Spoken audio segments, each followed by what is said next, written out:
A Tesla Cybertruck gets stuck on the Hawk Pride Mountain off-road trail in Colbert County, Alabama.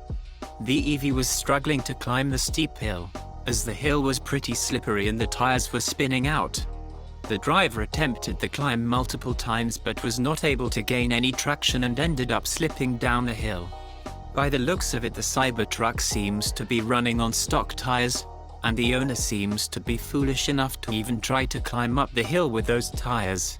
This is what happens when a driver does not know what to do in off-road challenging conditions. The Cybertruck, with right tires and in right hands, can easily climb that hill without any assistance.